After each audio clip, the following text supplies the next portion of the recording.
الحمد لله نحمده ونستعينه ونستغفره ونعوذ بالله من شرور أنفسنا ومن سيئات أعمالنا من يهده الله فلا مضل له ومن يضلله فلا هادي له ونشهد أن لا إله إلا الله وحده لا شريك له ونشهد أن محمدا عبده ورسوله الذي أرسل رسوله بالهدى ودين الحق ليظهره على الدين كله ولو كره المشركون وقال تعالى في كلامه المجيد والفرقانه الحميد أعوذ بالله من الشيطان الرجيم بسم الله الرحمن الرحيم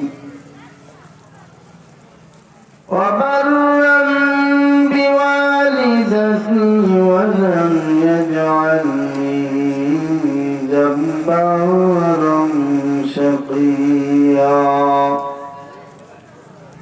وقال النبي صلى الله عليه وسلم الجنة تحت أقدام الأمهات وقال تعالى في شان حبيبه إن الله وملائكته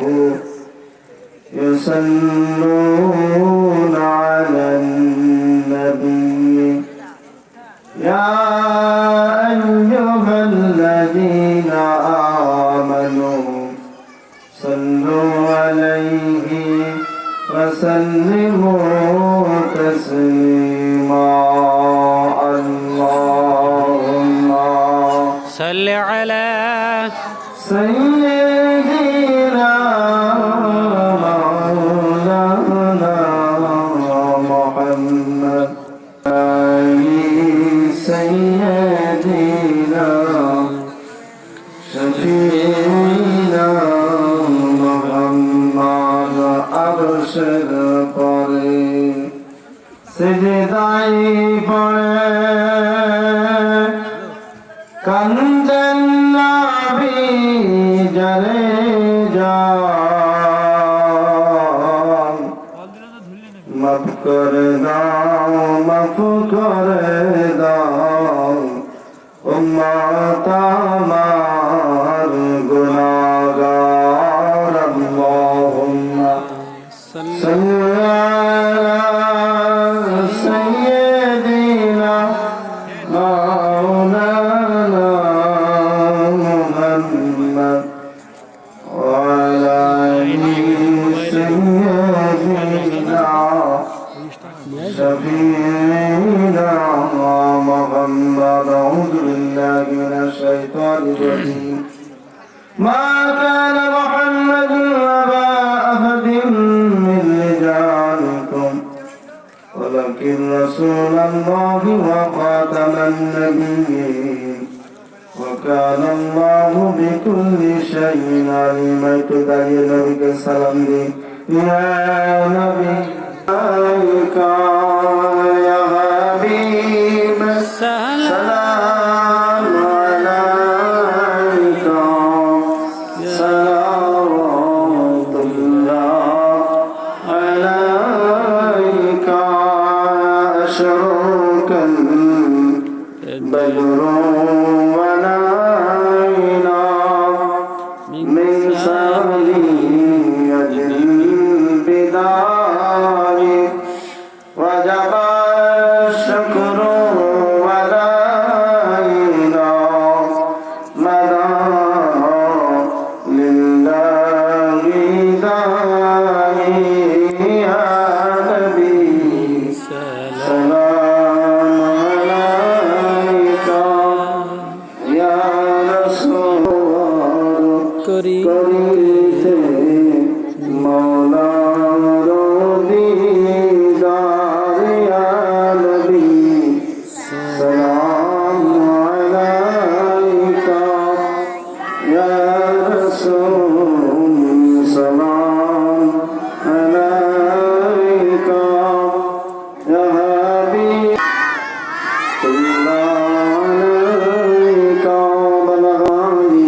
শেখপাড়া সিদ্দিকা আমিনিয়া হাফেজিয়া মাদ্রাসা কর্তৃক আয়োজিত আজকের এই তৃতীয় বার্ষিকী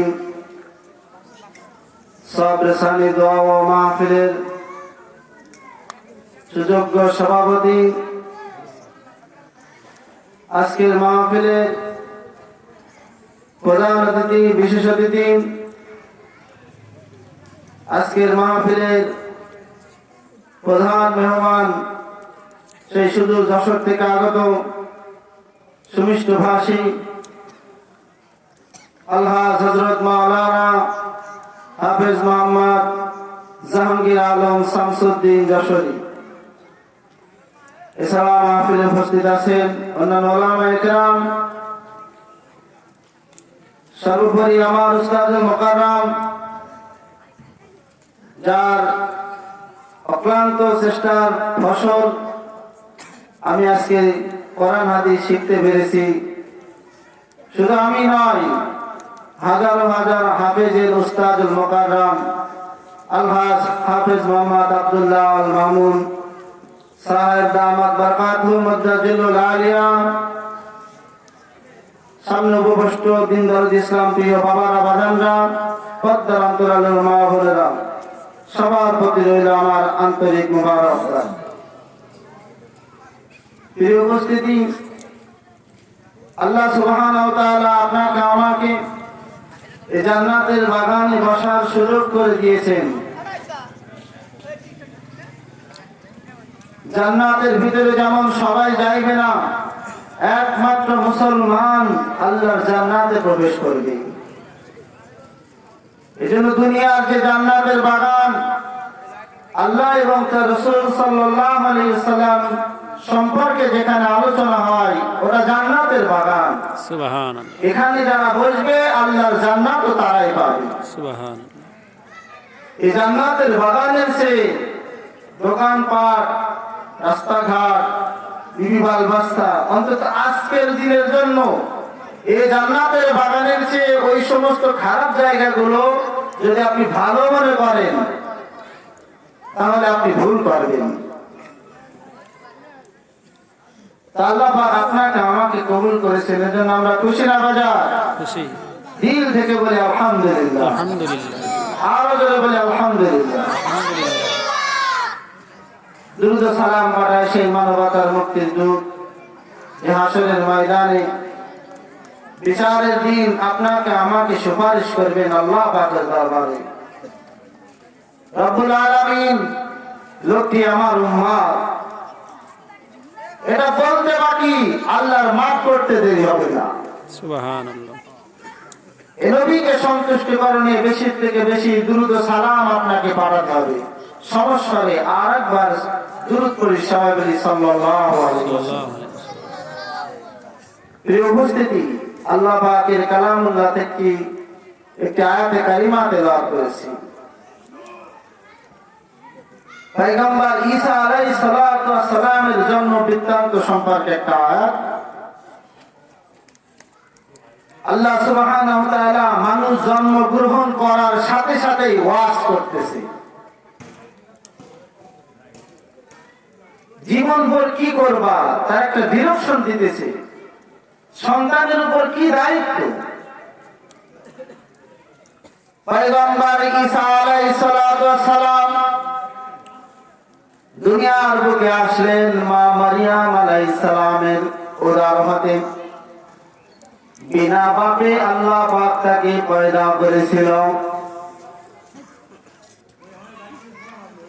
মারিয়াম আলাইহিস সালামের পেটে যখন ঈসা নবী কওমের মানুষরা কলঙ্কের অপবাদ দিয়ে বাইতুল মুকাদ্দাস থেকে বের করে দিল, মা মারিয়াম আলাইহিস সালাম ফিলিস্তিনের বেতলেহেমের খেজুর গাছ তলায় ঈসা নবীকে প্রসাব করলেন।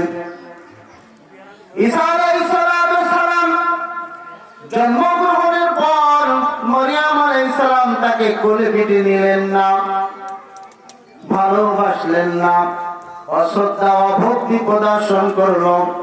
এ কারণেই যে কওমের মানুষেরা তাকে বলা বলি করবে, যে সন্তান তুমি জন্ম দিয়েছো তার তো বাপ নাই, বিনা বাপের সন্তান আমি জন্ম দিয়েছি, এ সন্তান তোর জন্যই এই অপবাদ আমার উপরে এসেছে, তোকে আমি কোলে পিঠে নিব না। ঈসা আলাইহিস সালাম জমিনের পরে পড়ে আছেন পয়গম্বর ঈসা নবী, সেটা তার মা জানে না, আল্লাহ পাকের কাছে সেটা ভালো লাগলো না। হযরত জিবরাইল আলাইহিস সালাম এসে বললেন, ওগো মারিয়াম, তুমি কাকে অশ্রদ্ধা করতেছো, কাকে অবজ্ঞা করতেছো? তুমি কি জানো জন্মগ্রহণ করার পরেই তিনি আল্লাহর রাসূল? বলেন সুবহানাল্লাহ। সুবহানাল্লাহ। এমন একজন রাসূলকে তুমি অসম্মান করতেছো, যাকে আমার আল্লাহ ভালোবাসে। মারিয়াম আলাইহিস সালাম বুঝতে পারলেন, বুকে টেনে নিলেন।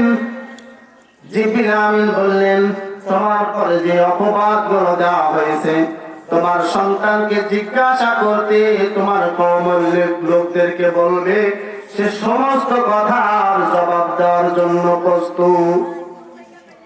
কওমের লোকরা আসলো, বলাবলি শুরু করলো, ও মারিয়াম, বিনা বাপে সন্তান পয়দা করেছো, এমন খারাপ কাজ তুমি করেছো, অথচ তোমার ইতিপূর্বের বংশের মানুষ মুসা নবীর ভাই হারুন, হারুনের বংশের মানুষ তুমি, তোমাদের বংশে এমন চুলকানি কারণ নাই।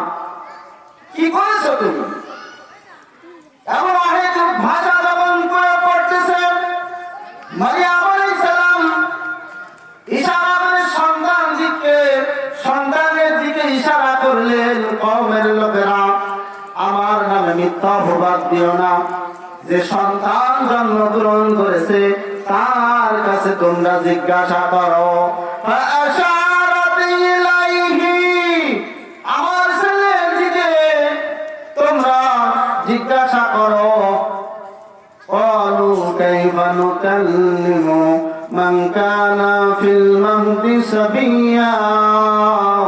কওমের লোকেরা বলল, ও মারিয়াম, দোলনার শিশু আমাদের সাথে কিভাবে কথা বলবে? ও তো এখনো কথাই বলতে পারে না। আল্লাহর নবী ঈসা আলাইহিস সালাম বললেন, ক্বালা ইন্নী আবদুল্লাহ, কওমের মানুষেরা, আমি আল্লাহর একজন বান্দা। বলেন সুবহানাল্লাহ। আতানিয়াল কিতাব, আমার পরে আল্লাহ আসমানী কিতাবের একটি কিতাব ইনজিল শরীফ নাযিল করা হয়েছে, কওমের লোকদেরকে দিক নির্দেশনা দেওয়ার জন্য আমাকে রাসূল বানানো হয়েছে। বলেন না সুবহানাল্লাহ। আমি দুনিয়ায় যতদিন থাকবো নামাজ কায়েম করব, যাকাত আদায় করব, যতদিন পর্যন্ত আমার জীবন থাকে, আমার আল্লাহ আমাকে আদেশ অধ্যাদেশ দিয়ে দুনিয়ার পরে পাঠিয়েছে। আমার পরে একটা দায়িত্ব দিয়েছেন, ওয়াবাররাম বিওয়ালিদাতি ওয়া লাম ইয়াজআলনি জাব্বারান শাকিয়্যা। আমার কওমের মানুষেরা, তোমরা শুনে রাখো, আমার আল্লাহ আমাকে বলেছে আমার মায়ের সাথে সুন্দর আচরণ করতে। জগতের সন্তানেরা মা বাবার সহিত কেউ সুন্দর আচরণ করে, কেউ করে না। এজন্য আল্লাহ পাক ঈসা নবীর দ্বারা কোড করে দিয়েছে, দুনিয়ার সন্তান যারা আছো মা বাবার সহিত সুন্দর আচরণ করবা। একজন নবীকে আমি আল্লাহ অর্ডার করেছি, নবীকে যদি অর্ডার করে তাহলে আমাদের কিভাবে মানতে হবে বলেন? অন্য আয়াতে আল্লাহ পাক বলতেছেন, ওয়াসাইনাল ইনসানা বিওয়ালিদাইহি হামালাতুহু উম্মুহু ওয়াহনান আলা ওয়াহদিন ওয়া ফিসালুহু ফি আমাইনি আনিশকুর। আল্লাহ পাক বলতেছেন, আমি আল্লাহ অর্ডার করলাম সন্তান সন্ততির পরে তারা যেন তাদের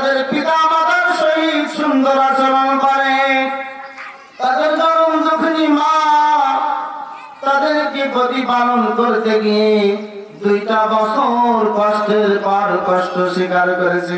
কথা ঠিক না বেটি? ঠিক। রাত্রে বেলায় ঘুমাইছিলাম, পেশাব করেছিলাম, প্রসাবের জায়গায় জনম দুঃখিনী মা ঘুমায়া সন্তানকে বুকের উপরে রেখে ঘুম পাড়াইছিল। কথা ঠিক না বেটি? ঠিক। তাই না চাবাইতে পারি নাই, চাবায় চাবায় নরম করে করে মুখের ভিতরে পাখির মতো মুখের ভিতরে ঢুকাইয়া দিত। কথা ঠিক না বেটি? ঠিক। ও দুনিয়ার মানুষ, মা বাপ তোমার জন্য যা করেছে জগতে কেউ এমনটা করবে না। সাবধান সাবধান, হুঁশিয়ার। ওয়াকাযা রাব্বুকা আল্লা তা'বুদু ইল্লা ইয়্যাহু ওয়া বিল ওয়ালিদাইনি ইহসানা। আমি আল্লাহ তোমাদের পরে অর্ডার করতেছি, তোমার পিতামাতার ইবাদত করবা। আমি আল্লাহর ইবাদত করার পর আল্লাহ তা'বুদু ইল্লা ইয়্যা, একমাত্র আমি আল্লাহর ইবাদত করবা। আমি আল্লাহর ইবাদত করার পর তোমার মা বাবার সহিত সুন্দর আচরণ করবা। তারা যদি বার্ধক্য উপনীত হয়ে যায়, বুড়ো হয়ে যায়, তাদের সম্মুখে এমন আচরণ যেন করো না তারা আহা কষ্ট পায়। এমন ভাষা যেন তাদের জবান দিয়ে না বেরোয়। ওয়ালা তানহারহুমা, তাদেরকে কখনোই ধমক দিবা না। ওয়াকুল লাহুমা কাওলান কারীমা, তাদের সহিত এমন মিষ্টি মিষ্টি কথা বলবা। মা বলে ডাক দিবা, আব্বা বলে ডাক দিবা, বাজান বলে ডাক দিবা, আম্মা জান বলে ডাক দিবা। তোমার ডাকটা শোনার জন্য মা বাবার দিল পাগল হয়ে থাকে। অমানুষ, মা বাপ তোমার জন্য হাত তুলে মোনাজাত করলে সে দোয়া কবুল হয়ে যায়। মা বাপ যদি বদদুয়া করে সেটাও কবুল হয়ে যায়। নবীজি আমার বলেন, সাকাতুর রব্বি সাকাতুল ওয়ালিদাইন, পিতা মাতার সন্তুষ্টি আল্লাহর সন্তুষ্টি। পিতা মাতা সন্তুষ্ট থাকলে দুনিয়া পরিমাণ সম্পদ যদি দান করে দেন, আল্লাহর দরবারে আপনার ইবাদত কবুল হবে না। ও মুসলমান, মায়ের দোয়া নেওয়ার জন্য সাহাবী ওলি আল্লাহ গাউস কুতুব পীর মাশায়েখরাম প্রাণপণ চেষ্টা করেছে। পয়গম্বর ঈসা আলাইহিস সালাতু ওয়াস সালাম তার মাকে এত ভালোবাসতেন, আল্লাহর অর্ডার ফলো করতে গিয়ে ঈসা নবী তার মাকে ভালোবাসলেন, মুসা নবী তার মাকে ভালোবাসলেন, সমস্ত সাহাবী ওলি আল্লাহ ভালোবাসলেন। আমাদের বাসতে সমস্যা কোথায়? আল্লাহ নবী মুহাম্মদ রাসূলুল্লাহ নিজের মাকে তিনি ভালোভাবে দেখেন নাই, যাই দেখেছেন খেদমত করতে পারেন নাই। কিন্তু হযরত হালিমাতুস সাদিয়া নবীজির দুধ মা, তার সাথে কেমন আচরণ করতেছেন একটু খেয়াল করে শুনুন। হযরত হালিমাতুস সাদিয়া নবীজির মদিনা শরীফে আসলো।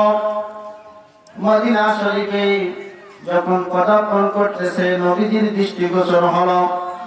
নবীজি আমার নিজের মাথার রুমালটা জমিনের পরে বিছিয়ে দিলেন মা হালিমাতুস সাদিয়াকে বসতে দেওয়ার জন্য।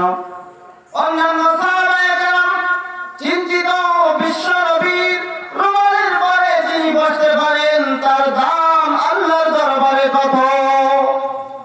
আল্লাহর নবী তাকে বসতে দেওয়ার জন্য বিধিব্যস্ত হয়ে গিয়েছে। হযরত হালিমাতুস সাদিয়া আসলেন, নবীজি তাকে বসতে বললেন, বসলেন। কুশল বিনিময় হলো, কার্যক্রম শেষ হলো। মা হালিমাতুস সাদিয়া যখন চলে গেল, সাহাবারা আরজ করলেন, ইয়া রাসূলুল্লাহ, এই যে মহিলা আমরা তো চিনি না, জানি না, আমাদের একটু খুলে বলেন এই মহিলা কোন মহিলা? আল্লাহর নবী মুহাম্মদ রাসূলুল্লাহ চোখের পানি ছেড়ে দিয়ে কাঁদে আর বলে, সাহাবীরা রে, ইনি সেই মা যিনি হালিমাতুস সাদিয়া। আমি যখন জন্মগ্রহণ করি আমার দুধ মাতা হওয়ার জন্য ধাত্রীরা আমাকে গরিব মানুষ মনে করে, পিতা নাই, চাচারা কি বা সম্পদ দেবে, এই লক্ষ্যে কোনো ধাত্রীরা আমাকে নিয়েছিল না। কিন্তু হালিমা আমাকে সৌন্দর্য দেখে, টাকা পয়সার কোনো লোভে নয়, আমাকে তারা নিয়ে গিয়ে 2টা বছর প্রতিপালন করে দিয়েছিল। আমাকে এত ভালোবাসতো, নিজের ছেলে মেয়েদেরকে না খাইয়ে আমাকে পরাণ ভরে খাওয়াইতো। এ হালিমাতুস সাদিয়া আমার জন্য অনেক করেছে। আমি নবী মুহাম্মদ রাসূলুল্লাহ তার জন্য কিছু করতে পারলাম না। সাহাবীরা বললেন, ইয়া রাসূলুল্লাহ, আপনার সাধ্য অনুযায়ী আপনি যতদূর করলেন, তবে একটুকু আমরা বুঝতে পেরেছি আপনার রুমালের ঘরে যে বসতে পারে তার দাম কত। বলেন সুবহানাল্লাহ। সুবহানাল্লাহ। নবীজি মা হালিমাতুস সাদিয়া দুধ মা, তাকে যদি এমন সম্মান দেন, তাহলে আমাদের অরিজিনাল মারে কেমন সম্মান দিতে হবে? মা বাপের দোয়া নিলে ভাগ্য খুলে যাবে, বদদোয়া নিলে ভাগ্য নসিব খারাপ হয়ে যাবে। মুসা আলাইহিস সালাতু সালামের জামানায় একটা যুবক দোকানদারি করতেছে, বাপ ঘুমিয়ে আছে। একটা মুসাফির হীরের টুকরা বিক্রি করবে। চিন্তা করলো, হীরের টুকরা যদি আমি জহরত মণিমুক্তার দোকানে বিক্রি করতে যাই, আমাকে চোর ডাকাত ভেবে কেড়ে নেবে, নির্ধারিত মূল্য আমাকে দিবে না, আমি পথ ভাড়া মেনে সবে না, খাবার জোগাইতে পারবো না, অনাহারে আমি মারা যাব। তিনি চিন্তা করলেন, এমন কোন দোকানদার যে কিনা ছোট মানুষ, বেশি বোঝে না, ন্যূনতম কিছু দাম দিয়ে যদি হীরের টুকরাটা কিনে নেয়, ন্যূনতম গাড়ি ভাড়া হবে, বাড়ি যাওয়া হবে, খাবার ওর ব্যবস্থা হবে। লোকটা খুঁজতে খুঁজতে ওই ছেলেটাকে পেয়ে গেল। ছেলেটাকে গিয়ে বললেন, বাবা হে, এই যে দেখো হীরের টুকরা, এটার দাম লক্ষ লক্ষ টাকা, কিন্তু তোমার কাছে আমি লক্ষ টাকা চাইবো না। তুমি যদি আমাকে মাত্র 100টি দিরহাম দাও, তাতেও আমি তোমাকে বিক্রি করে দেব। তোমার কি এমন কোন পুঁজি আছে? ছেলেটি বলল, ওগো মুসাফির, আমার আব্বার দোকান, আমি তো দোকানের আমানতদার, দোকান দেখভাল করতেছি, কেনা বেচা করার অনুমতি আমার নাই। আমার আব্বা ঘুমিয়ে আছে, তিনি ঘুম থেকে উঠলে পরে তখন দরদাম হবে, আমি কিনতে পারবো না। মুসাফির বলল, বাবা হে, তুমি হয়তো বা দাম বেশি হয়ে গেছে, এই জন্য এমন অহেতুক প্রশ্ন করছো। আরো যদি কম দামে নাও তাও আমি দিব, তারপরেও তুমি হীরের টুকরাটা নাও। বেশি না, 40টা স্বর্ণ মুদ্রা যদি যাও, তাতেও আমি দিয়ে দেব। রাজি আছো কিনা? ছেলে কি বলল, মুসাফির, আমার আব্বা সারাটা রাত কষ্ট ক্লেশ করেছে, এ দোকান সাজানো পর্যন্ত কত কষ্ট করেছে, এখন তিনি একটু আরামের ঘুমে ঘুমিয়ে আছে, তারা আরামের ঘুমকে আমি নষ্ট করতে পারি না। তোমার হীরের টুকরার চেয়েও আমার আব্বার ঘুমের দাম আমার কাছে অনেক দামি। সুবহানাল্লাহ। মুসাফির চিন্তা করল, এ কেমন নেককার সন্তান গো আল্লাহ, হীরের টুকরার চেয়েও বাপের ঘুম তার কাছে দামি, বাপ তার কাছে মূল্যবান, হীরের টুকরা তার কাছে মূল্যবান না। ওগো মাবুদ, আমি মুসাফির হয়ে দোয়া করি, এ নেককার সন্তানকে এমন সম্পদ তুমি দান করিও, এই হীরার টুকরার চেয়েও বেশি টাকা তাকে দান করিও। সুবহানাল্লাহ। মুসাফিরের দোয়া মিস হয় না, দোয়া কবুল হয়ে থাকলো। এক পর্যায়ে বাপ ঘুম থেকে উঠে বলল, বাবা হে, কোনো বেচা কিনা করেছো? বেচা কিনা করিনি, তুমি তো বলেছো দেখাশোনা করতে। একজন হীরে বিক্রেতা এসেছিল, কিন্তু আমি সেটা তো কিনতে পারিনি, যেহেতু আপনি ঘুমিয়েছিলেন। তাই হীরে যখন এটা খুব মূল্যবান জিনিস, এত টাকা পয়সা তো আমাদের নাই ওটা কিনবার মতো। আব্বা গো মাত্র 40 দিরহামে 40 স্বর্ণ মুদ্রায় দিতে দিল, আমি নাইনি। ভাই বললি কি মাত্র 40 দিরহামে আমাকে ডাকতে পারতি? ভাই আব্বা আপনার ঘুম ওই হীরের টুকরার চেয়েও আমার কাছে অনেক দাম। বলেন না সুবহানাল্লাহ। পাঁচকে প্রাধান্য দিলে আল্লাহ কি বরকত দেয় একটু খেয়াল করে শুনুন। ছেলেটা এমন কথা বলল, পিতা আফসোস করা শুরু করলো, সন্তান রে এমন মূল্যবান হীরের টুকরা মিস হয়ে গেছে, এটা আর কোনদিন ফিরে পাওয়া যাবে কি যাবে না? তো যা হোক, আমার ঘুম যদি তোর কাছে দামি হয়ে থাকে, আল্লাহ চাইলে এর চেয়ে বড় বরকতের জিনিস তোকে দিতে পারে। আমি দোয়া করি এর চেয়ে ভালো জিনিস যেন তোকে আল্লাহ ফেরত দেয়। বলেন সুবহানাল্লাহ। সুবহান। আব্বার দোয়া মিস হবে না, সন্তানের জন্য দোয়া করলে নেক দোয়া মিস হবে না। বাপ দোয়া করছে, মুসাফির দোয়া করছে, এক পর্যায়ে বেচা কিনা শেষ, বাড়িতে যাইতেছে সন্ধ্যাবেলা। জঙ্গলের ভিতর থেকে আওয়াজ আসলো, গরুর ডাকের আওয়াজ।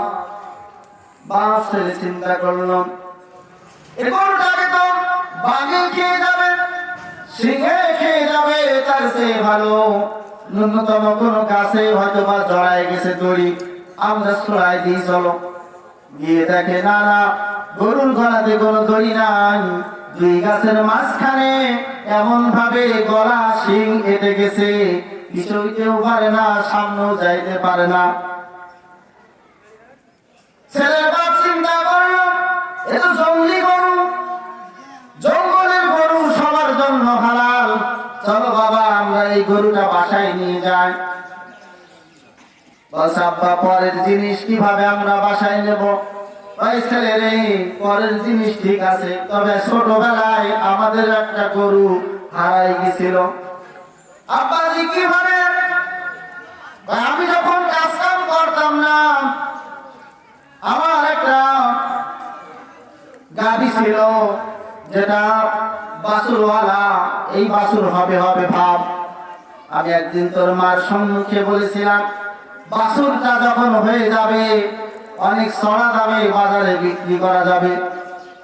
আর আমি তেমন কাজ কাম করতাম না। তোর মা চিন্তা করলো, বাছুর যদি সহালে দেখা যায়, আমার স্বামী গরু বিক্রি করে দেবে। বাছুর হওয়ার পর তোর মা ইচ্ছা করে বাছুরটা জঙ্গলের ভিতরে ছেড়ে দিয়েছিল, আর বলেছিল আল্লাহ আমার এই গরুটা জঙ্গলে ছেড়ে দিলাম, আমার কলিজার টুকরা সন্তান যখন বড় হবে তখন তার বাড়িতে তুমি পৌঁছে দিও।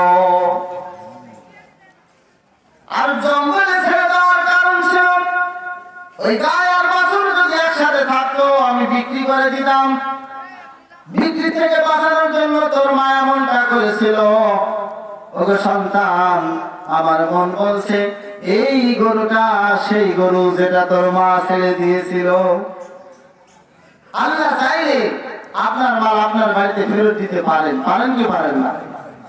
পয়গম্বর ইউসুফ আলাইহিস সালামকে ইয়াকুব আলাইহিস সালাম থেকে দীর্ঘ 40টা বছর দূরে রেখেছিল। তাও একটা কারণে, পয়গম্বর ইয়াকুব আলাইহিস সালাম তাহাজ্জুদের নামাজ পড়তেছেন। নামাজের ভিতরে ইউসুফ আলাইহিস সালাম ছোট্ট মানুষ, কিন্তু এমন নুরানি চেহারা তার শরীরের ভিতরে ছিল, নামাজের ভিতরে তাকায়া বলেই ফেলেছিল আমার ছেলে ইউসুফ এত সুন্দর, এত সুন্দর, কিন্তু আল্লাহর কাছে জিনিসটা ভালো লাগলো না। আল্লাহ পাক বললেন ইউসুফকে বানিয়েছি আমি আল্লাহ, আর আমার নামাজ তুমি পড়তেছো, আমার নামাজের ফাঁকে তোমার সন্তানের দিকে তাকাও কেন? আমার ইবাদত করার সঙ্গে কোনো অন্যান্য চিন্তা করতে পারো না। ও ইয়াকুব তাকায় লেখা, তোমার সন্তানকে তোমার চোখের সামনে রাখবো না। কাহিনী করে দীর্ঘ 40 বছর দূরে রেখেছিল। আল্লাহু আকবার। 40 বছর পর ইয়াকুব আলাইহিস সালামের চোখ কানা হয়ে গেছিল কাঁদতে কাঁদতে। আল্লাহ পাক জিবরাইল ফেরেশতা মারফত জানায় দিলেন, ও ইয়াকুব নামাজ পড় তোমার চোখ আল্লাহ ঠিক রাখে নাই, তোমার চোখ কি অন্ধ হয়নি? আর আমরা নামাজ পড়ি কিভাবে আল্লাহ বাবু জানে। খবরদার ভালোভাবে নামাজ পড়ার চেষ্টা করবেন। যা হোক, ইউসুফ আলাইহিস সালামের জামা মুবারক ইয়াকুব আলাইহিস সালামের কাছে পৌঁছানো হলো, জামা দিয়ে চোখ মুছলেন, চোখ ভালো হয়ে গেল। বলেন সুবহানাল্লাহ। সামান্য উপস্থিতি, আপনি যেটাকে ভালোবাসবেন সেটা আপনার কাছে ফিরিয়ে দিতেও পারে, নাও পারে। যা হোক, মুসা নবীর এই বাপ বেটার কাহিনী আল্লাহ পাক কোরআনে পাকে বাকারার ভিতরে লিখে দিয়েছেন। এই জন্যই লিখেছেন বাপ বেটার কাহিনী কেমন হওয়া দরকার। এই জন্য উম্মতকে শিক্ষা দেওয়ার জন্য এই কাহিনীটা আল্লাহ বাকারার ভিতরে, সূরা বাকারার ভিতরে দিয়ে দিলেন। গরু যখন নিয়ে চলে গেল বাসাতে, সকালবেলায় দেখলো গরুটা সম্পূর্ণ হলুদ বর্ণের গরু, অলৌকিক গরু। এদিকে আল্লাহ সুবহানাহু ওয়া তাআলা এই গরুকে হীরের টুকরার চেয়েও বেশি দাম ধরে বিক্রি করাইবেন। এজন্য দুই গ্রামে এমন একটা ঝগড়া বিবাদ লেগে গেল, মারামারির উপক্রম, যুদ্ধের উপক্রম। দুই গ্রামের লোকেরা ঢাল সরকি নিয়ে, তরবারি নিয়ে যুদ্ধ নেমে যাচ্ছে। মাঝখানে একজন ভালো মানুষ বলে ফেললো, তোমরা মারামারি কাটাকাটি যুদ্ধ না করে নবী মুসা আলাইহিস সালামের কাছে গিয়ে বিচার দাও। ঘটনা ঘটেছিল, একটা গ্রামের মানুষ খুন হয়েছে আর এক গ্রামে, আর যে গ্রামে খুন হয়েছে ওই গ্রামদেরকে দোষী সাব্যস্ত করতেছে। যিনি খুন হয়েছে তার গ্রামের মানুষ, কিন্তু যে গ্রামে খুন হয়েছে আদৌ ওই গ্রামের লোকটা ওই লোকটাকে খুন করেনি। যিনি খুন হয়েছেন তার খুনি তার আপন ভাইস্তে। চাচার সম্পদ গ্রাস করার জন্য, স্বাস্থ্য বোনকে বিবাহ করার জন্য আপন চাচাকে মেরে অন্য গ্রামে রেখে এসেছে। মনে করেন বাদুরগাছার মানুষ আর সোনারডাঙ্গার মানুষ, সোনারডাঙ্গার মানুষ চাচা ভাইস্তে, ভাইস্তে চাচারে মেরে সোনারডাঙ্গার মানুষকে বাদুরগাছার মৌজার ভিতরে ফেলে গেল। তাহলে এখন কি বাদুরগাছারা দোষী নাকি? দোষী। কিন্তু সব সোনারডাঙ্গারা তো স্বাভাবিকভাবে দোষী সাব্যস্ত করতেই পারে, কথা ঠিক হবে। ঘটনাটা এরকম ঘটে গেছে। এক পর্যায়ে মুসা আলাইহিস সালামের কাছে যাওয়া হলো। মুসা আলাইহিস সালাম বললেন, আমি আল্লাহর কাছে যাইতেছি, তুর পাহাড়ে আল্লাহ পাক যেটা সিদ্ধান্ত দিবে সেটাই সিদ্ধান্ত। মুসা আলাইহিস সালাম তুর পাহাড়ে গিয়ে জিজ্ঞাসা করলেন, রব্বুল আলামিন, এই খুনিকে বের করার কি মাধ্যম আছে? আল্লাহ পাক বললেন, এমন একটা গরু জবাহ করবে, ওই গরুর একটা গোশের টুকরা মারা মানুষের শরীরে আঘাত করবে, মানুষটা জীবিত হয়ে বলে দেবে তার খুনিকে। সুন্দর কথা। মুসা আলাইহিস সালাম যখন বলল, সোনারডাঙ্গাবাসীরা বিশ্বাস করলো কি করলো না, কিন্তু বাদুরগাছারা যেহেতু আসামি, এদের তো বিশ্বাস করতেই হবে। তারপরেও নবী বলে কথা জিজ্ঞাসা করে ফেললো, ওই গরুটা পুরুষ গরু না মহিলা গরু? মুসা আলাইহিস সালাম রাগান্বিত হলেন, আবার তুর পাহাড়ে গেলেন। ইয়া রাব্বাল আলামিন, কওমের লোকরা জানতে চেয়েছে গরুটা পুরুষ না মহিলা। আল্লাহ পাক রাগান্বিত হয়ে বললেন, যে কোনো গরু হইলেই তো হতো, আবার বাতালের মতো পেশার জিলেটির পেশ মার্কা মানুষ, আবার নতুন প্রশ্নের কি দরকার ছিল? প্রশ্ন যখন করিছে বলো মহিলা গরু, বকনা গরু। এবার আবার মুসা নবী এসে বললো বকনা গরু। আবার কওমের লোকরা বললো, গরুর কালার তো বলা হয়নি, সাদা না কালো না লাল। মুসা আলাইহিস সালাম রেগে গেলেন। তার রাগের প্রতিশ্রুতি হলো তার পাগড়ি ভেদ করে চুল বের হয়ে যেত। তারপরও বিবাদমান যুদ্ধ বিগ্রহকে ঠেকানোর জন্য তিনি রাগকে সেক দিলেন। আবার গেলেন আল্লাহর কাছে। আল্লাহ পাক তারা জানতে চেয়েছে গরুর রংটা কেমন হবে। আল্লাহ সুবহানাহু ওয়া তাআলা বললেন, এত পেছন করা তো ভালো না, আর যখন তারা পেশাল পাইতেছে বলে দাও সেটা হলুদ গরু। যখনই হলুদ গরু বলেছে অমল লোকরা তো হতভম্ব হয়ে গেছে। গরু দেখেছি সাদা, কালো নাই লাল, হলুদ গরু তো জীবনে দেখিনি। কথা ঠিক যাবে? হ্যাঁ। আমরা জীবনে দেখেছি, দেখবেনও না। যাও আল্লাহ পাকের কি মহিমা। বাপ ছেলে যে গরু ধরে নিয়ে এসছে ওটা কিন্তু হলুদ গরু। আর ফেরেশতা গিয়ে ছেলেটাকে বলতেছে, ওগো ছেলে, ওই 2 গ্রামে ঝগড়া বেঁধে গেছে, তোমার গরুই লাগবে। দুনিয়ার পরে হলুদ কোনো গরু নাই, এই হলুদ গরুই তাদের লাগবে। তুমি যা দাম চাবা তাই দিয়েই তারা কিনে নিয়ে যাবে। সুযোগ পেলে মানুষ হাতছাড়া করে। এক পর্যায়ে লোকেরা যখন জানতে পারলো অমুক রহমতপুর গ্রামে অমুকের ছেলের একটা হলুদ গরু আছে, গিয়ে বলা হলো গরু বিক্রি করো। কি দাম? আমার গরুর ওজনে 10 গুণ সোনা। কয় গুণ? 10 গুণ সোনা। কিন্তু আসামি পক্ষ গ্রাম চিন্তা করলো খুনির দোষ নিয়ে বাঁচতে চায় না। একটা গ্রামে যদি কেউ চুরি করে ওই গ্রামের লোকের নাম হচ্ছে চোরের গ্রাম, খুন হলি খুনির গ্রাম, ডাকাত হলি ডাকাতের গ্রাম। তাহলে কি বলে না? যারা ভালো মানুষ, সুন্দর মানুষ, তারা নিজেদের পরে কোনো বিরানি নিতে চায় না। আমরা খুনও হব না, চোরও হব না, ডাকাতের গ্রাম হবে না। এই আমাদের মা বোনেরা যত সোনা দানা আছে সব দাও, আমরা ওই গরু কিনবো, তারপরে আসামিকে আগে দেখবো। ভালো মানুষ যারা, যেমন 10 গুণ ওজন দিয়ে গরু কেনা হলো, তাহলে এখন হিরে কতগুলো হবে? 10 গুণ ওজন। একটা বকনা করে যদি 1.5 মণ ওজন হয় তাহলে 10 গুণ দিলে কয় মণ হয়? এত মণ ওজনের সোনা বিক্রি করে এরকম শত শত হিরের টুকরা হয়ে যাবে না? তাহলে এই হিরের টুকরাটা পরিবর্তে 10 গুণ সোনা সে পাইতেছে।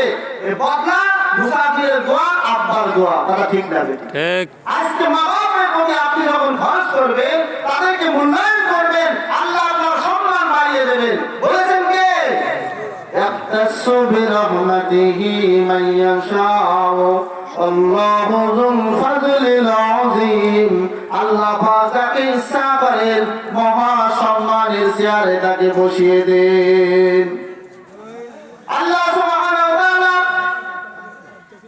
ফরমান অনুযায়ী গরু কেনা হলো, জবাই করা হলো। গোশতের টুকরা মারার পর চাচা বলে দিল, আমাকে বাদুরগাছা গ্রামবাসী মারে নাই, আমাকে মেরেছে আমার ভাইস্তে আমার সম্পদের লোভে, আমার মেয়েকে বিবাহ করার জন্য। আবার তিনি মারা গেলেন। মুসা আলাইহিস সালাম তাকে জানাজা পড়িয়ে কবর দিলেন আর আসামিকে শাস্তি দিলেন। এই জন্য কোরআন শরীফে 2 নম্বর সূরা হলো বাকারা, মানে গরু। এই যে হলুদ গরু, এই হলুদ গরুর নামেই এই সূরাটা। বলেন না সুবহানাল্লাহ। তাহলে কোরআন শরীফের 2 নম্বর সূরার নাম কি? বাকারা। বাকারা মানে গরু। গাভী, কোন গাভী? এই হলুদ গাভী। কোন নবীর সময়কার ঘটনা? মুসা নবীর। মুসা নবীর সময়কার ঘটনা। এই যে একটা বিষয় আপনারা জানতে পারলেন, 60 বছর নফল ইবাদতের সওয়াব প্রত্যেকের আমলনামায় লেখা হবে। সুবহান। একটি বিষয় সম্পর্কে, কোরআন সুন্নাহর একটি বিষয় সম্পর্কে জ্ঞান অর্জন করা 60 বছর নফল ইবাদতের চেয়েও দামি। বলেন সুবহান। ও মুসলমান, মা বাপকে মূল্যায়ন করুন। আল্লাহ পাক বলতেছেন, ওয়াকুল লাহুমা কাওলান কারীমা। মা বাপের সহিত এমন সুন্দর সুন্দর ভাষায় কথা বলবে। ওয়াকফিদ লাহুমা জানাহান যুল্লি মিনার রাহমাহ। 2টা হাত আমি আল্লাহর নিয়ামত, তোমার 2টা হাত আমি দিয়েছি, এটা রহমতের হাত। তুমি কল্পনাও করতে পারবে না হাতের কি দাম। একটা লোক ট্রেন গাড়িতে সিট না পেয়ে ট্রেনের ছাদে উঠে ঢাকা থেকে আসতেছে। এমন ঈদের সময় যে ভিড় হয় আমরা দেখতে পাই। একটা লোক বলল, আল্লাহ যদি হাত নাট স্ক্রু ড্রাইভারের মতো বানাতো, আমি হাতটা খুলে প্যাকেটের ভিতর রেখে দিতাম, কি সুন্দর ভাবে আমি ট্রেনের ছাদের পরে ঘুমায় আসতাম। অনেক গাদাগাদির কারণে বুঝতে পারছে না তো এমনটা বলে ফেলেছে। যদি আমার নাক পুরোপুরি হতো, হাত খুলে বাসায় ফেলে দিতাম, তাহলে আমার জায়গা কম লাগতো। এক পর্যায়ে ঘুমিয়ে গেছে লোকটা। চুরি করে নিয়েছে। এবার লোকটা বলতেছে, আরে আল্লাহ, আল্লাহ যদি না স্ক্রু ড্রাইভার দিত অবশ্যই আমি হাতটা খুলে ব্যাগের ভিতরে রাখতাম, আর এই যে চোর আমার হাত সহ যদি ব্যাগ নিয়ে চলে যেত আমি হাত ধরাই পেতাম। আল্লাহ কত সুন্দর অবাক দিয়ে আপনাকে তৈরি করেছে। খালাকাল ইনসানা, আমি আল্লাহ মানুষকে বানিয়েছি সর্বোত্তম ভাবে। সুবহানাল্লাহ। সুবহান। ও মানুষ, তোমার জন্য আসমান ও জমিনের যা কিছু আছে সব আমি আল্লাহ দিয়েছি। আলম তারা আন্নাল্লাহ সাখারা লাকুম মা ফিস সামাওয়াতি ওয়াল আরদ, আসমান ও জমিনের যা কিছু আছে সব মানুষ তোদের জন্য বানিয়েছি। মাতাআন লাকুম ওয়া লিয়ানামিকুম, কিছু তোদের জন্য, কিছু পশু পাখির জন্য। খালাকতুল জিন্না ওয়াল ইনসা ইল্লা লিয়াবুদুন, আর এই মানুষ তোদেরকে বানিয়েছি, জিন তোদেরকে বানিয়েছি আমি আল্লাহর ইবাদত করার জন্য। আমি আল্লাহর ইবাদত করার দ্বারা আমার বান্দা দ্বারা আমি আল্লাহর হুকুম দ্বারা অক্ষরে অক্ষরে পালন করবে। তারপরে যতই বিপদ আপদ আসুক না কেন আমি আল্লাহকে তারা ভুলবে না। ইন্নাল্লাযীনা ক্বালু রাব্বুনাল্লাহ সুম্মা ইসতাকামু তাতানাজ্জালু আলাইহিমুল মালায়েকা, বিপদ সংকুল অবস্থাতেও তারা হাসবুনাল্লাহ, আল্লাহ, আমি আল্লাহর পরে ভরসা করবে, আমি আল্লাহর দরবার ছাড়া মাথাকে হেট করবে না, আমি এই কথার উপর অবিচল থাকবে। তাতানাজ্জালু আলাইহিমুল মালায়েকা, তখন তাদের জন্য আযাবের ফেরেশতার পরিবর্তে জান্নাতি ফেরেশতাদেরকে আমি আল্লাহ পাঠিয়ে দেব। ওয়াবশিরু বিল জান্নাহ, জান্নাতের খুশখবরি তাদেরকে দেখানো হবে। মরণের সময় জান কখন বের হয়ে যাবে বান্দা মোটেও টের পাবে না। নবীজি আমার বলেন, মায়ের কোলে সন্তান যখন দুধ খাইতে খাইতে ঘুমিয়ে যায়, সন্তান টের পায় না কখন সে ঘুমিয়ে গেছে। কথা ঠিক না বেঠিক? আজরাইল আলাইহিস সালাম, মালাকুল মউত আজরাইল যখন মুমিনের জান কবজ করবে, মুমিন মোটেও টের পাবে না।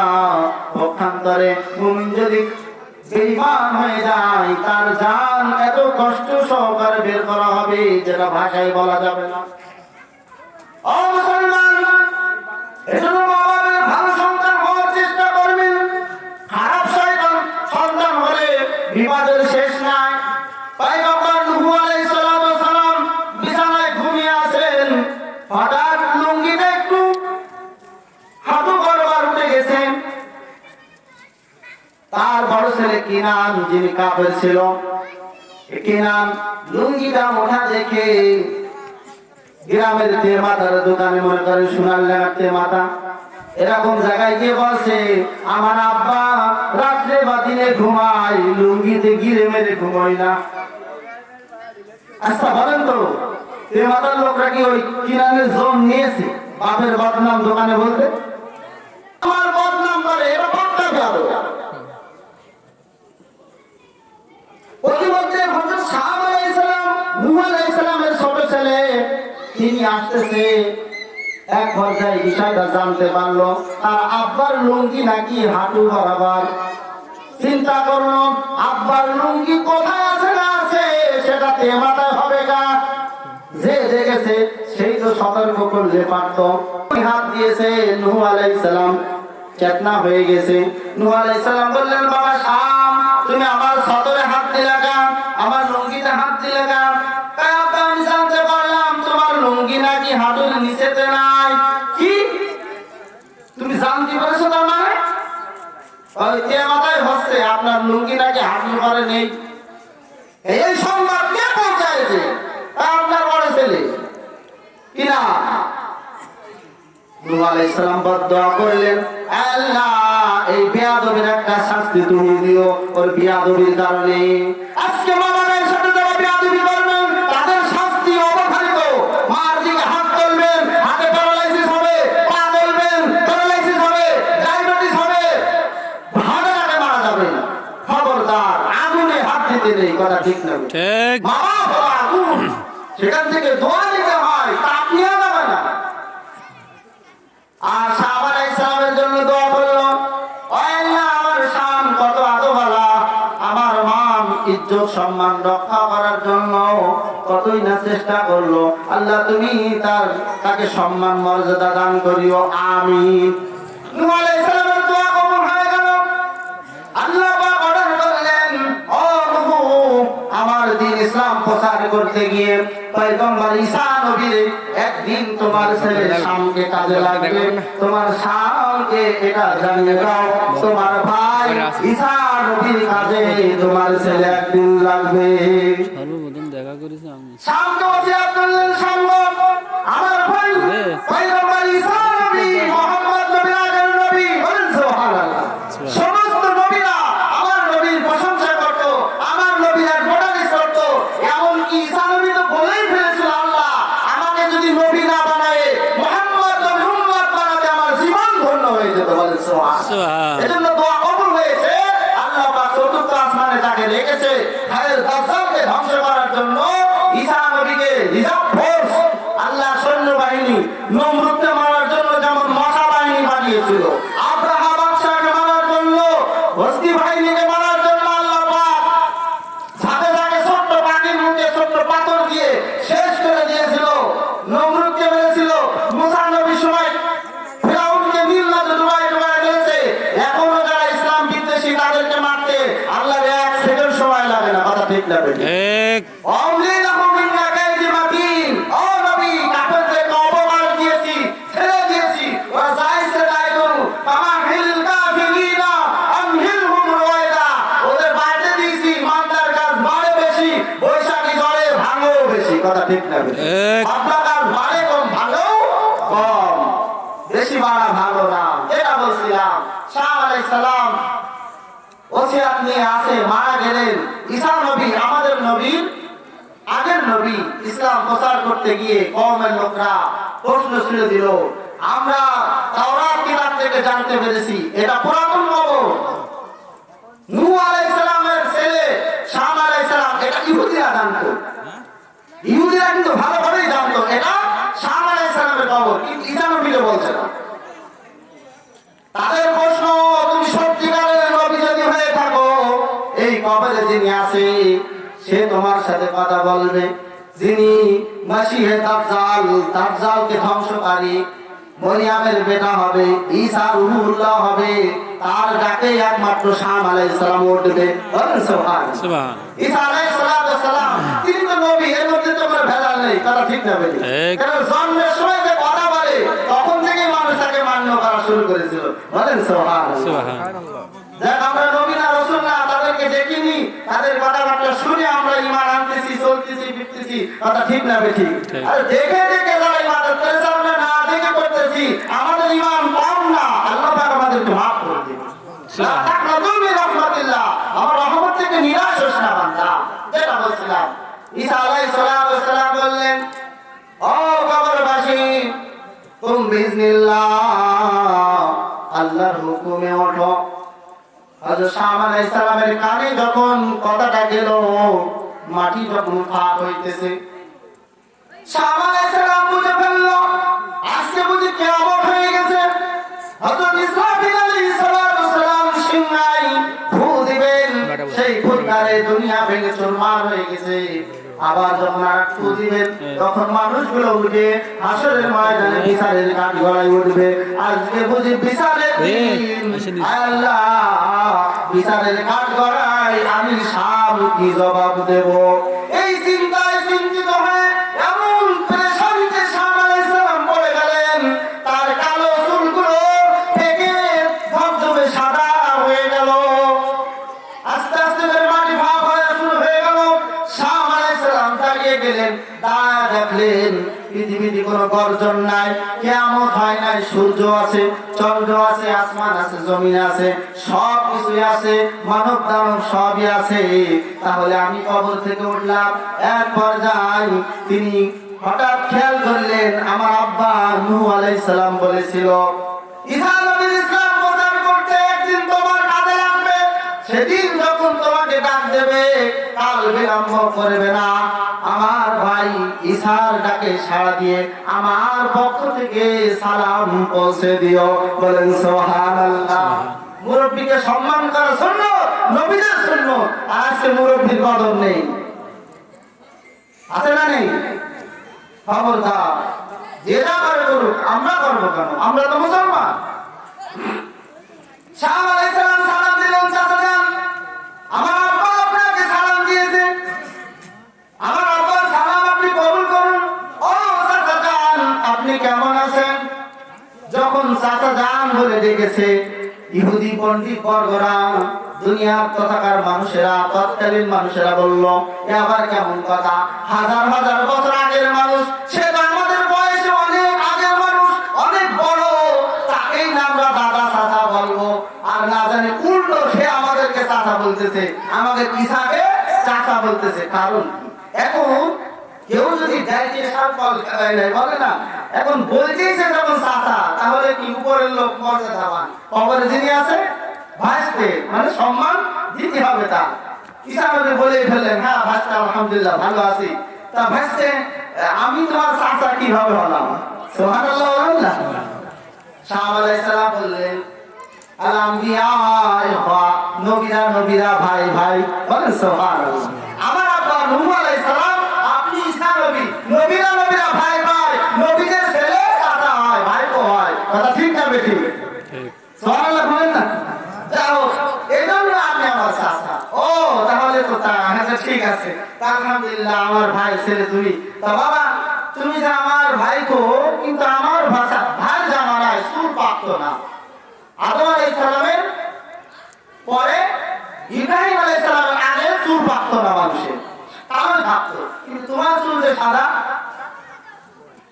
সাহাবা আলাইহিস সালাম বললেন, চাচা যান, আমাকে যখন আপনি দাওয়াত দিয়েছেন, আমি ভাবলাম ইসরাফিল আলাইহিস সালাম সিংহায় ফু দিবে, আই ফুয়ের উৎকারে দুনিয়া ভেঙে চুরমার হয়ে গেছে।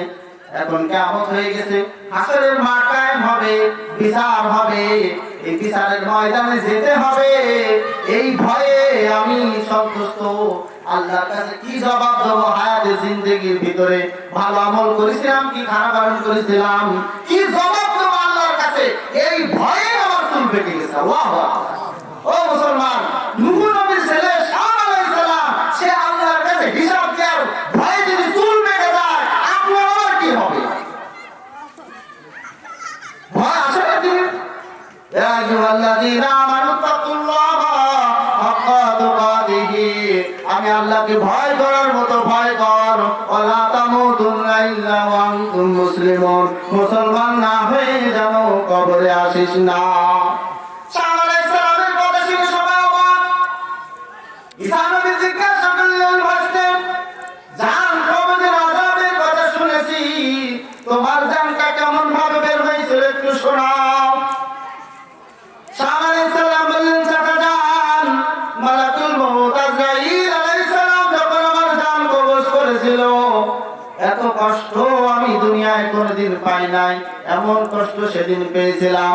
চাচা গো, জীবিত একটা বকরি বা ছাগল, জীবিত একটা বকরি বা ছাগলের চামড়া যদি একজন কসাই সুরায় জবাহ না করে, দরাশির না কেটে, হাত পার দরাশির না কেটে, ডাইরেক্ট যদি একটা কষাই চামড়া চলে একটা ছাগলের, বলেন তো ছাগলটা কেমন ছটফট করবে? আজরাইল আলাইহিস সালাম যখন জানটা টান মেরে বের করতেছিল, মনে হলো আমার শরীরের পুরো শরীরগুলো, চামড়াগুলো জ্যান্ত ছাগলের গায়ের থেকে চামড়া ছুলাইলে যেমন কষ্ট হয়, ঠিক আমারও তেমন কষ্ট হয়েছিল। ওগো চাচা যান, এ কষ্ট সহ্য করার নয়। আল্লাহর নবী ঈসা আলাইহিস সালাম আল্লাহর দরবারে সিজদায় পড়ে গেলেন। একজন নবী ছিলেন, শামের জান কবজের আযাব যদি হয়, আমার গুনাহগার উম্মতের কি হবে? এজন্য দয়ার নবী, মায়ের নবীর জান যখন কবজ করতে আজরাইল আলাইহিস সালাম আসলো, শাহাদাত আঙ্গুলখানা যখন রাখলো, আল্লাহর নবী বললেন, জিবরিল, আজরাইল গো, না জানি সাতটা আসমান জমিন আমার বুকের পারে রাখলা। আল্লাহর নবীকে বললেন, ইয়া রাসূলুল্লাহ, ইয়া হাবিবাল্লাহ, পৃথিবীতে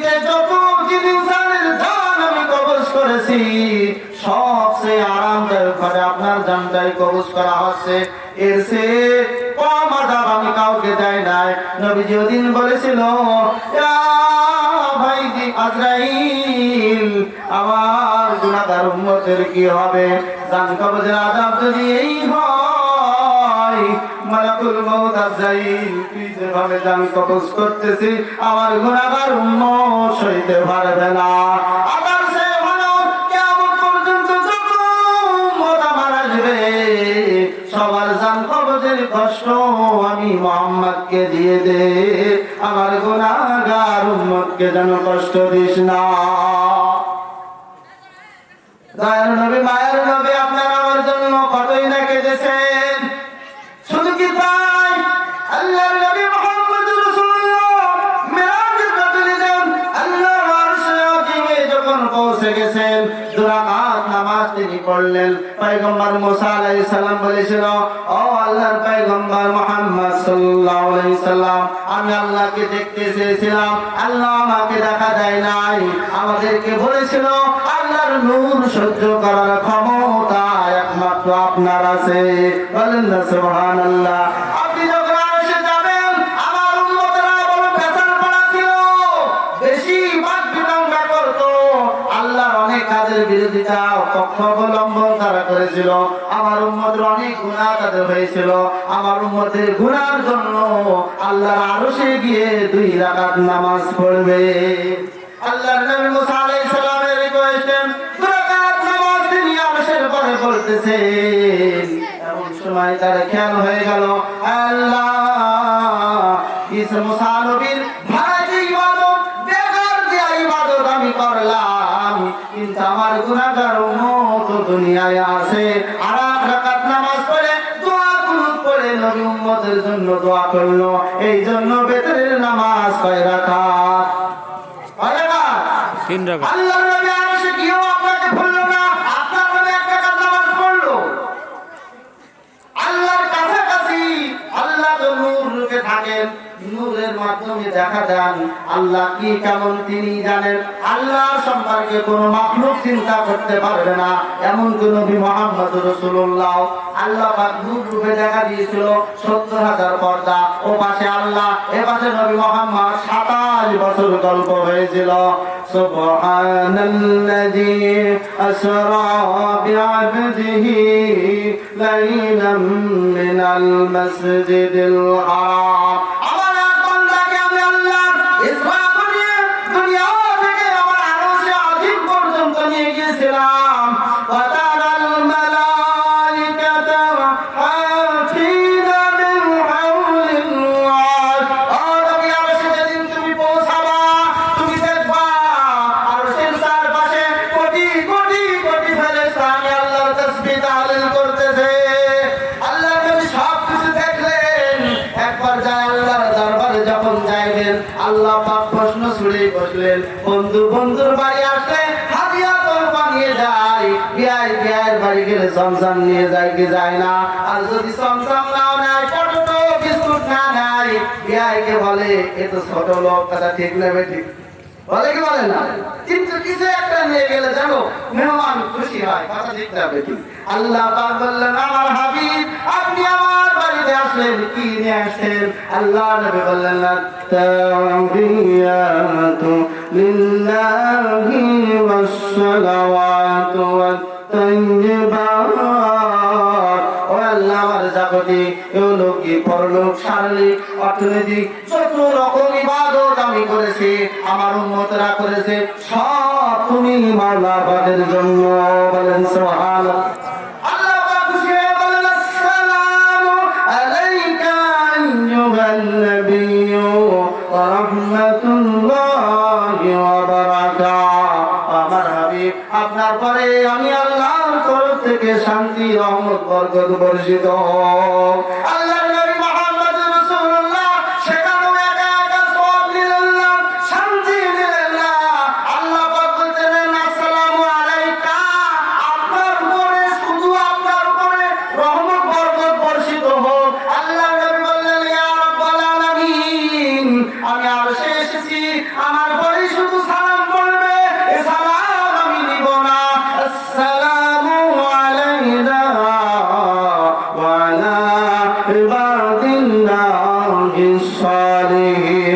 আপনি যে সালাম দিয়েছেন এ সালাম আমার পরে আমার না জানি নাকান্দা গুনাহগার বান্দা দুনিয়ার পরে কিয়ামত পর্যন্ত আমার উম্মত যারা আসবে সবার পরে আমি ভাগ করে দিলাম। বলেন সুবহানাল্লাহ।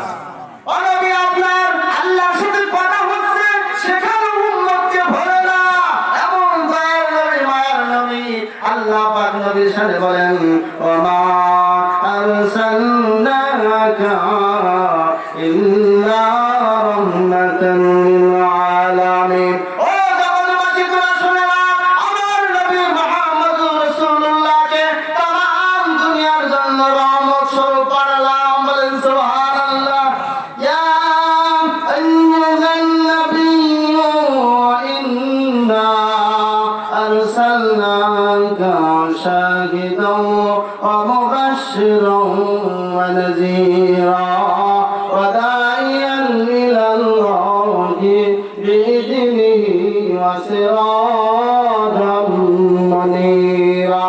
ও আমার হাবিব, দুনিয়ার মধ্যে আপনাকে এমনি এমনি পাঠাই নাই, মানুষকে জাহান্নামের সতর্ক করবেন, জান্নাতের লোক বানাবেন। অন্যান্য নবী রাসূলদের জন্য সাক্ষী বানিয়েছি। আপনি অন্যান্য নবী রাসূলদের সমস্ত ঘটনা আপনার কোরআনের ভিতরে আমি দিয়ে দিয়েছি। বলেন সুবহানাল্লাহ। নারায়ে তাকবীর, নারায়ে তাকবীর। জনাব জাহাঙ্গীর আলম শামসুদ্দিন সাহেব জিন্দাবাদ। জিন্দাবাদ জনাব জাহাঙ্গীর আলম শামসুদ্দিন সাহেব জিন্দাবাদ। কোরআন বক্তার আগমন, শুভেচ্ছা স্বাগতম। শুভেচ্ছা